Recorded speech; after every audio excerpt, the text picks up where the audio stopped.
Welcome to Forest Knots React, where we watch videos on YouTube that we like about sustainability, reforestation, forest gardening, permaculture, all the above. Homesteading. Homesteading Lots of as well. homesteading videos. And yeah, today we'll be watching what video? The Dutch farmer. The Dutch He farmer. makes it very clear. He farms, And he's Dutch. and he is Dutch. We'll be watching his video, Abandoned Land to Starting Homestead in 6 months, which will be linked below if you haven't watched it yet. Follow the program. Go watch, Follow the program. then come back. This is the recipe for a homestead. Apply it to all homesteads. This is the recipe I will apply. Okay. Perfect. You got that out of your I love that they I want mean, to help climate change. yeah. But it's, Like, if you want to get something done, you ask a Dutch person. Like, they are perfect for just ramming Yeah. through things and getting things done. if you want to build the magical cultural civilizations of the future, you ask the great mother spirits.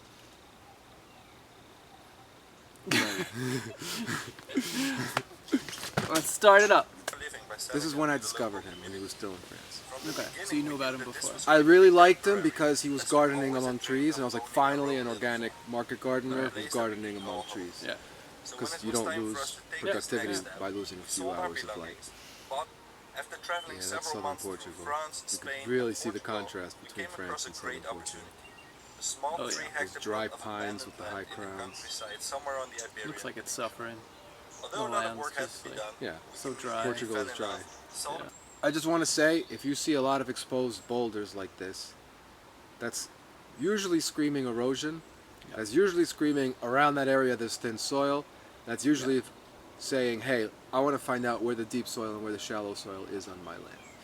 Yeah, especially if we see it on like the top of a hill. Yeah. Because that's just like The top of the hill is textbook. textbook erosion. Yeah. Too many wildfires. Maybe they were pasturing there too long. Who Yeah. knows who was farming there? We're talking about places that have been cultivated for 3,000 years now. So Yeah. Lots of different features. So it's like super interesting from above. Like you see like the big open grass pasture, where it's like, why isn't anything growing there? First. probably because there's no deep soil. No, exactly. So like you're just seeing like the vegetation that comes out is telling you it's a reflection of the soil underneath. So up top where I think he's gonna put his house, it kind of makes sense to put your house there. I mean, more or less. Anyway, just looking at the vegetation, I'm thinking like the main place he's probably gonna put his gardens is the worst, absolute worst soil. Maybe. And like it looked like Maybe. nothing's growing there, and it Yeah. looks like it's been abandoned for a while. Yeah, and that's a decision each person makes. Because some people just kind of rely on importing compost. Yeah, to if he make builds their it up, garden, it's and they fine. build it wherever they want. So he's got fire 10 years ago, which means like once something burns, the percent chance that it burns again raises dramatically. Like it creates a system where the plants that come up are gonna proliferate more fire. Like it's now a fire ecosystem, and it's been 10 years, so that means it's super possible that he gets fire within the next year or two. Like, so I would be worried about that just right off the bat. If I knew that was within my recent history, like, oh, fire's been here. Fire's probably going to be here again, especially in Portugal, where we all know it's just It's wildfire country. wildfire country. It's like Cali. Seasonal stream for several So, months of the year, providing good us care with of that. enough water to get this Land. Like it feels like he did do like a small design process, but if he did all that in 6 months and he went through a design process, he's probably there for like a few days to a week. Just, Yeah, it's not enough. There's not enough time for both. For so much no, you practice and activity and work No. and design at the same time. Design is a gradual, cyclical, slow process. And like, we're still discovering things about our land 10 years into it, you Yeah. know? So, Yeah, so at a certain point you have to say like, I've observed enough, I can move on to acting and implementation, but you know, there's that sweet spot of like not too soon, not too late. yeah. Basically, this guy's just decided, I want to do everything quickly. That's what he decided. He Yeah. made that decision. we Fine. started to form the base of So this Gotta that bulldoze. reminds me of a song. It goes like this: Hey, I just met you, and this is crazy. So take my tractor. I'm gonna plow you definitely. Yes. Yeah. Doing these kind of interventions is like performing surgery. Yeah. When you bulldoze, when you plow, when you make swales, when you dig with a digger. And if you're gonna be a surgeon, it's good to, one, make sure you have the proper medical training, and two, actually get to know the patient for a while. So we advise to always take the time before doing these major earthworks. Really get to know and study the topography before doing them. Yeah.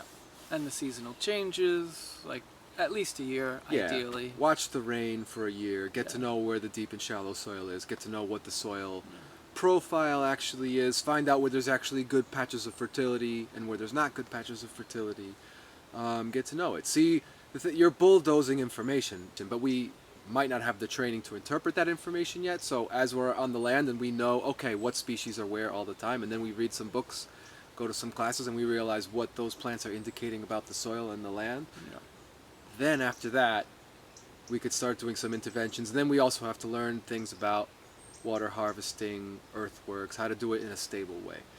Yeah, and a lot of times you can have those plants as information, and then it still takes some time to really reflect on what they're telling you, because some plants are indicators of water, but also indicators of sandy soil. So is it a watery, like, do you have a hidden spot of water underneath it, or is it just a super sandy spot and it happens to have a little bit of advantage over other things? Or pH, or mineral content. So even like once you have that information, it's really nice to have that reflection period Yeah. where you can like sit back and actually think about, oh, what is this telling me, instead of just like, all right, bye-bye, plow. Portugal! Eu vou fazer bem para o holandês. Eu vou fazer o caminho muito bem. A estrada, vou fazer a estrada perfeito. A estrada para o caminho, 6 euros na hora. Please let's make good relationships with these people in poorer countries and pay them well. Yeah. I've seen a lot of conflicts between Dutch people and Portuguese workers, Yeah. because they work very differently. You're not on schedule, Portuguese person. Yes, because we're not cold and we're not in a hurry. You shouldn't be drinking alcohol at 10 in the morning, Portugal, that one. It's because Calvin didn't tell us that it's God's grace if we get things done faster. That's a really pretty dog. Yeah. Degrading in the Mediterranean Kiwis. that you can Blackbird. experiment with That's a lot female of different blackbird. fruit and nut trees. We can plant both temperate climate trees as well as some of the hardiest subtropical trees. So we try to experiment with as much that They're in a really like lucky spot. Southern Portugal is just amazing with what you can grow. The thing is, the loquats there don't get that big. Yeah, Unless but it you're depends. irrigating them. But like, so he's showing loquats, but maybe I wouldn't show loquats. I would start showing all of those little subtropical. The thing is, it's like, you know, there's subtropical and there's subtropical. There's Yeah. a range. There's the Yeah. cooler subtropical and the warmer subtropical. I'm but just they- saying, they're like, they definitely can subtropical. probably, like, I don't know where he is exactly, but he might be able to have ice cream, bean, avocado, like, really, like, actual subtropical stuff. As long as they don't have any frost, they have enough warmth. Yeah. They definitely have enough warmth. To me, the issue is fertility and water. That's where they That's lose ground. exactly. Yeah. But if you can build the soil, you can have all these yummy, yummy foods. Plant in the swale. Inside the swale. bedrock was If you're in a dry climate, don't plant beneath the swale. I figured this out here. We have dry summers. Yeah. Plant inside the swale. You don't have a risk of flooding or you know, getting the roots too wet. Yeah. In dry climates, especially Mediterranean climates, we've discovered that you can plant inside the swale and things will grow faster and you have to water them less. Right, so for those of you who lost, a swale is basically a ditch, and then you take that soil and you mound it next to it on contour, so it's a way to hold water. And textbook is usually you plant the tree on the berm or the mound of dirt next to it as a way to let the roots kind of deepen and get at that water underneath. But in dry climates, there's those first few years get so dry so quickly that those roots really struggle to actually get down to the water. So plant them straight in the swale, straight into the water, as humid as you can get, especially if you have this poor soil, poor water situation. So I don't know how big he's making these holes. So it's really nice if you're in this crappy soil to make these giant holes, because as the more effort you do, the less effort the tree has to do. But the species he's talking about planting here are really not the best suited to the soil. If he's having a tough time breaking it with a pickaxe and a shovel, that's the amount of work the roots will have to do. So it's way smarter, I think, to, you know, start with this entropic thing. Start planting native trees that are going to go in, break the soil, prepare it, build it, so then in a few years you can come in and put in those stone fruits, because stone fruits are really not suited to this type of soil. I mean, They're going to suffer there. they probably have like heirloom varieties. Like this area of Portugal does have stone fruits. Sure. It is a good No, stone of fruit course. climate. It just, the particular nature and character of this. It just looks plot like of he's land. planting them on the top of the land where the soil is worst. I think I would plant those heirlooms down closer to the valley where the soil's probably a little Yeah, better. and we can't really tell from the video. This is just, once again, you have to listen to your land and find out where the different depths and quality of soil and earth are in each part of your land. And at the same time, like usually what people do here is that they have this big hole, they'll do like 30% compost, the tree will have a nice little burst, and then it'll hit the native soil or the already present soil. Yeah. And then it'll slow down like crazy, and the change in high fertility to low fertility, low compaction to high compaction can be kind of drastic, and then it'll kind of like break. Yeah, especially because trees, well, like when it comes to water, a tree gets used to the amount of humidity it has. So you have this good soil that's holding water and humidity in like longer. So then that tree gets used to that amount of humidity. So then once it gets to that other place, it gets a little confused. It's like, oh, how much can I transpire right now? Like, how much water can I actually drink? Yeah. Because over here I'm getting this information of like there's nothing, but over here I am, and it's already used to drinking a lot more than it actually will have available. So you're going to cause a little bit extra suffering, a little stress. And we're just surmising because we can't really know this from the video. What I do see is a classic example of, to the left I think I see the entrance road that they made. And what he thought was, as I walk along the entrance road, I want to pick fruit. Yeah. So it was kind of like a top-down decision. I want this here, and so I'm going to put it here next to my road, instead of a bottom-up decision, which would happen with design, which is, where do I have the best or most appropriate soil for these trees? Yeah. In terms of the soil that's already there, and then the regenerative plan that I can implement there to help the trees along their way. We highly recommend everyone to get into syntropic agriculture, Miyakawa planting methods that overplant a lot of pioneer trees, a lot of pioneer perennials that are going to get the soil humming, applying microbes, and trying to get the soil going on its own instead of relying on compost for your trees, because you know, compost isn't infinite, and it's not always going to be cheap, even if you purchase trucks of it. I would prioritize compost for my annuals, for my crops. Yeah. And trees really are more adaptable and hardier, and you can kind of get them to produce things in poorer soils or more difficult conditions than the annuals. Yeah, and having said that, I love the idea of having fruit trees next to your like main path. Like, it's such a beautiful, nice, welcoming experience. Yeah, but like I love the idea of a beautiful woman wanting to dance with me whenever I want to, but I have to ask her permission and see if she's in the mood to do it. And if she even wants to dance or knows how to dance well, she might be too shy to dance. So I just met you. Take my tractor. Gonna put holes Wherever where I I feel like it. So here's like a little indication. There's the soil there and the boulders. Can't wait to see how this system That's will Scotch evolve. broom or Adenocarpus. Hopefully in the near future, as we're surrounded by a thriving food forest that will provide us with large I think it's quantities going to be a of little longer than he thinks. With the new road in place and the trees I hope planted, not, but I hope it not. was time Probably to will start be. working on the next project. Especially with those boulders there. Yeah, it's right? like food forest done. Don't have to think about it anymore. No, food forest is a companion for life. You're always with the food forest. I just met you. Started building a large terrace in a semi-desert. You are. Yet what most people It don't is. realize It's You are in the semi-arid. desert. just Climate about as change much has turned rainfall southern as Portugal places into a like my home semi-arid country, climate. the Netherlands. The difference Since is there are no Portugal buildings on gets the land much for now, more it is evaporation because impossible it has for us much to more capture heat. any So it's of not the rain actually stored in water the same tanks. amount of rain entering into One the of the soil. best Right? renewable The thing is, food Netherlands is absorbing it because it has soil. cooler soils and Yeah. So we cooler went temperatures. ahead and started first. Once we again, started to dig out don't the need to do that in 6 months. It's a We know big our thing. spring-fed well That's a big turns choice, into a yeah. Learn, seasonal figure it stream. out, There is a learn natural the depression topography, where a lot of water learn about collects pond during the wet making, winter figure out months. what technique you want This to was make, the perfect place to ask the start land building for a pond. permission, But see what the before land wants starting and the work, needs, we wanted to know what spend the a rock couple of looked winters like. there seeing These where the deep water layers, goes. which help to naturally seal any leaks with the droppings over time. We If went there's ahead and continual started. water. Theory and practice are different. The duck thing isn't guaranteed The soil was always. very There's saturated other with water, factors. making it very The only time I've seen the duck thing work is when there's continual water. So like it's not going to dry out. Like he's probably going to have that pond be dry 8 months of the year. Even at 4. So like even if like those ducks are there, it's going to dry out, and then that anaerobic process that's happening is going to break down. It's not really going to be as pondy as he really wants it. Yeah, because the thing is, when the pond dries out, plants are like, oh, this is great. So plants will germinate there in the summer, and their They roots start will start breaking up the breaking it pond. up. Yeah. Like it's a nice thing just to add maybe a few days each year of water retention. So like it's still nice, especially if you have the ducks. Yeah, and it depends on the particulars. This pond's way too steep. It's going to erode over time. Usually 2 to 1. So you want 2 meters long for every 1 of height. Yeah. our new friends. But Muscovies. first, we needed to construct some basic shelter for them. I love their dancing. Yeah. That dog really wants to eat those ducks. I would design barriers that kind of reduce fox pressure, but the fox does get something.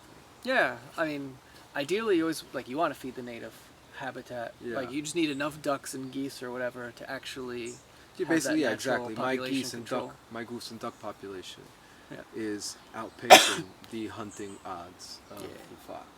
Then we And get one more mastiff foxes. takes care of the job too. Yeah. Like just one dog, one good barking dog. Yeah, yeah. I've never been to his land, so I can't say, but Me neither. it does look like Yeah, he this is shouldn't- all like just using this person's first year experience to offer hypothetical situations. It reminds us of hypothetical Yeah. situations that we've seen with many people that we work with. No, but what I was gonna say is like, it just seems like he was like, I want a pond, and then he just made it. Yeah, Like, well, and that's it- that's it- my that's the it doesn't main seem- critique that I have with all of these No, of first year course. videos. It's like I want something, I'm gonna put it there, and it's like you just have a list of things that you want to get, and you just kind of put them in logical, rational spots. Yeah. They seem logical and rational, but then when we get to know the land deeper, and when the years go by, we see that it maybe wasn't the ideal Yeah. spot, because we're not just trying to put things in the right place. We're actually trying to create an organism. So it's like if you put someone's heart down in their pelvis, maybe the heart will still beat, but it's not going to be as effective as if the heart is in the chest. We want the heart in the chest. To give a Ideally. metaphor. Yes. Ideally, you want the heart in the we'd chest. like the heart in the chest and not in the pelvis. So he's talking about key Yeah. lines. He did. I mean, he tried to do the key line design, but I don't think you can properly do it with these like fractured mosaic. Yeah, you can't do it on, blend. on a 2-acre plot. No, you need the whole side of the mountain. It's gonna help, obviously, but not. It's a lot of energy for. No, medium. that's an example of what I'm saying. Like, one of the reasons you should spend time on your land and wait before making decisions is because over a year or 2 or 3, you can start making relationships with the people around you. You can start getting some social glue, sharing the ideas with other people, and then you never know if you can actually, with the community, design this as a community, and then the Yeah. ponds and the swales would be in different places Oh, yeah. and probably different Yeah. sizes, maybe even bigger, because you're working with the whole mountain instead of just working with your little piece of the mountain. Yeah, that's kind of the challenge, right? It's like, how do we do these things being individuals with our own land without being in communication Yeah, with well, our neighbors? the reality is, so something that happens a lot in the homesteading community is it still has this sort of like idyllic 19th century idea of like the nuclear family living on its own and being self-sufficient. And we see things beyond the nuclear family. We see inter-loving tribal communities appearing and existing that share and manage the land together and aren't isolated from one another. And that's kind of like what we were joking about with the Dutch thing, but with just about every Western culture. They feel more comfortable in their nuclear family, their own property. They can do whatever they want, and they don't have to collaborate and connect as much with other people. And they can just be in their techniques and do their things and not have to worry about like loving people beyond their own wife or their own child. It's really difficult to love someone beyond your own partner or your own child. But that's where we have to go if we're actually going to make resilient, self-sufficient homesteads, rural projects, because the reality is the current homesteading movement relies on technology, a labor market to do works that you hire for, cheap raw materials to build a gravel road, to do this, to do that. And that in the future might not happen, and we're going to need local economies and local communities to be able to continue these sort of rural projects in such a way that we don't depend on this giant mass system. I don't want to depend on the giant mass system because it's unethical, but at the same time, even if you don't think it's unethical, it's degrading, and sooner or later it's not going to provide you all the ease of materials and technology, and we're going to need social glue to get a lot of things done, and local artisanship and small technology to get these things done. Yeah, but there's a few years, if not a generation, to make this transition. Yes, but the thing is, so for me, I've been working on myself for years, maybe 5 to 8 years, to be able to live open-heartedly with a community of people. It takes a long process, and if you're from Northern Europe or the United States or Southern Europe, you're probably going to take 5 to 10 to 15 years to really get to a place where you're open-hearted enough to be able to be in a loving community and not get bogged down with the ego and the infighting and the and the annoyance of one another and not wanting to collaborate, and you have more than me and I want this and you want that and all this stuff. Why are you in a race? If you take your time and come up with a regenerative plan, get some shade, get pioneer trees, get shade, build soil, you can plant the trees 2 years later and they might grow faster and end up being more successful than if you race to plant them in the first 6 months. Yeah, it really feels like the earlier you plant trees, the faster and better they'll grow, That's and that not the doesn't case. always happen that way. You can really build the soil enough where you can plant things years after and still get Yeah. production before you would have planted it that first day. And just the general focus of all of these things is that it tends to follow a got to get one thing done, then another thing done, then another thing done, then another thing done. And our mind is very tricky. We were raised in a culture of accomplishments, productivity, getting things done, racing to the finish line. Our self-worth is We feel like connected our to it. self-worth is connected to always getting things done, and it also is a form of an addiction. So we all have childhood trauma, whether you like it or not. If you're 90% of people on this earth have childhood trauma. Whatever. Anyway, the point is, one of the childhood traumas we have is shame about not being productive. And all, at the same time, getting things done and being a good worker feels good because society, our sick, unhealthy society, approves of that and smiles on that. So we feel like good, we feel like we're getting things done, but really it's like an addiction to the accomplishment. Addiction to like, oh, I got another thing done. And we're not truly feeling and living in the present and living in the moment with each one of these activities that we're doing and projects we're doing. And we're also doing them from a very technical point of view many times, or will our mind, which is maybe in fight or flight and dissociation, and we don't realize it because that's what happens when you were raised in Europe and the United States, is basically thinking, oh, just do this. Oh, put it there. Oh, that's fine. Just so you can get that kick, that jolt of, oh, I got it done. Little dopamine rush. And that's the pattern that I really felt like, I'm saying this from my heart, if you guys take your time, like, don't fall into this pattern of getting things done, getting things done, getting things done. Don't let that societal pressure, that childhood trauma, pressure you to feel like you need to get a bunch of things done. You're going to enjoy it much more. You're going to make much better decisions. You're going to be much better informed. You're going to also have time for yourself, for your hobbies, for feeling your feelings, for processing things you need to process. Maybe for the first time in your life, if you take your time, because now you're in nature and you can do all these new things in nature, instead of treating it like you're your own boss and you got to work 6 or 7 days a week. Take your time. Take your time. Pretend there's not going to be a collapse. I promise you it'll work out. Just pretend there won't be a collapse. Promise you. Going fast is what got us to this collapse. Going slow is what's going to get us out of the problem. And install pipes and taps everywhere we need to have water. I mean, the women know. Men use work to avoid their feelings. Oh, Women yeah. know this. Women know. So we're saying to the men, work 30% less and take some time For now, to write a run poem, feel your irrigation with feelings. Well, I remember when I first got here, telling people we were working with on Davital, it's like, why aren't you guys working as fast as I am? Like, I'm not going to have this energy forever. We got to go. We got to do it. Like, I'm young. I got to do the thing. Yeah. And then I was working with someone last month, and, like, he was basically saying the exact same thing. He was just like, I'm young now. I got to get all my Right. energy out. I got to do it. And I'm Yeah, just like, and what we "Ooh." mean is, if you're young now but rushing now, Yeah. you're putting more of a toll on your body, Yeah. and you're going to age faster, and you're going to have all kinds of chronic ailments that are related to chronic stress, which is a global pandemic right now. And that if you learn to take your time, and most of all, process your feelings, feel into your body, do those somatic processes, what happens is that your body spends more time in rest and digest. It spends more time in relaxation. So it can actually heal. And that's why you see in the documentary, the indigenous guy can still climb the coconut tree and get coconuts at 80 years old. Because he isn't constantly in a stressed state. If you're constantly in a stressed state, you're going to age faster. Yeah. So you might feel like, I need to do this while I'm young, but you'll feel younger if Yeah. you take your time to do these processes. I'm 40 and I feel lighter than I did when I was 25, 30, 35. So because I've been doing somatic experiencing, because I've been doing parts work, because I've been giving time for my feelings and releasing them and not holding on to them. It takes a lot of energy to hold in all those unconscious feelings that are usually from our childhoods, Yeah. and just focus on work, work, work, work, work. Work. And that I is think the it's really mindset that we courageous to have do this. going I think everyone forward. that's coming down to Portugal to We do are this working one project at a time. is doing the Enjoying right every thing. little step. We will continue working hard on developing. That's more what I mean. food Like, systems, so, like raise more the summary animals, at the end start new is gardens, I need to plant work achieved a hard. lot, trees, continue build working more hard, buildings, and then, increasing of the course, overall everyone supports health us. We're and all quality raised of life. in this culture. Like, it's good to work hard. It's good to achieve, but you never know, like, when we're doing things that are superfluous, when we're doing things just to be busy that could have replaced heartfelt life experiences.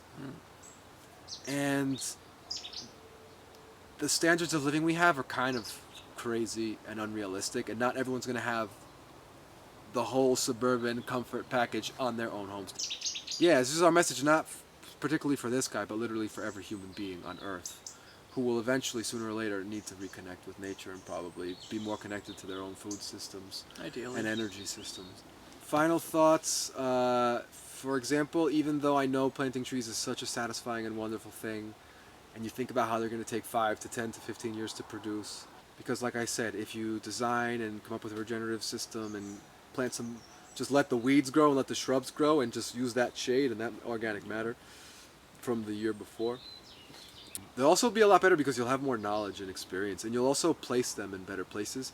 You can place a tree on the first year, but if you place it on the berm rather than inside the swale in a Mediterranean climate, it's going to grow 3 or 4 years more slowly than if you had waited, figured things out, realized that the swale is a better place to plant trees because it's more humid all year, and that you could plant directly in the swale.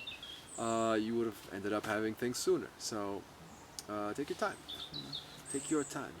So despite the amount we've harped on taking your time and, you know, going a little slower, he still created something Amazing. magnificent, Wonderful. beautiful. Bravo. And Yeah, for real. because of that, We would be your friend. because we're talking about something that takes lifetimes, generations to actually establish, and it's so tempting to just go all out that first year, but really you can create something much more resilient, much more Well, what you're trying to say is think about a tree that's going to live 1, 2, 3, 400 years. yeah. Would you rather have a tree in a bad spot for 300 years or in a good spot for 300 years? Yeah. Imagine that you're not going to know the good spot until the 2nd, 3rd, 4th, or 5th year that you're there. Yeah. And it's not only learning that land, it's learning yourself, how you act, and building your own resource and knowledge base. Because had we started this today with what we know today, it would be completely different space, land, feel, vibe. Yeah, I mean, it all depends on each of us and how bad our parents were, basically. Because we all have to grow our inner garden as well. Like, we're Yeah. very big on the inner garden. And some of us are going to need to focus on the inner garden 80% of the time, and on the external Yeah. garden only 20% of the Yeah, time. some Because people will be excellent. what's at- the point of oh, doing something if you're not feeling good and Yeah. happy and in the moment when you're doing? So take your time to heal yourself. For some of us, it takes years Yeah. until when we're actually designing and creating these homesteads, we're in the moment doing them and really actually enjoying it because it is fun. Yeah. For some people, it's really important to start doing things, and for some people, it's really important to stop doing things. Yeah, it to really find that depends on the balance. person. Yeah. Yeah. So when you plant the tree, think about why you're doing it. Yeah. Are you doing it because they told me I wasn't good enough? Are you doing it because we were raised with a mentality of scarcity and we feel like we're going to need those avocados or those chestnuts ASAP, otherwise we're going to starve because there won't be food in the supermarket?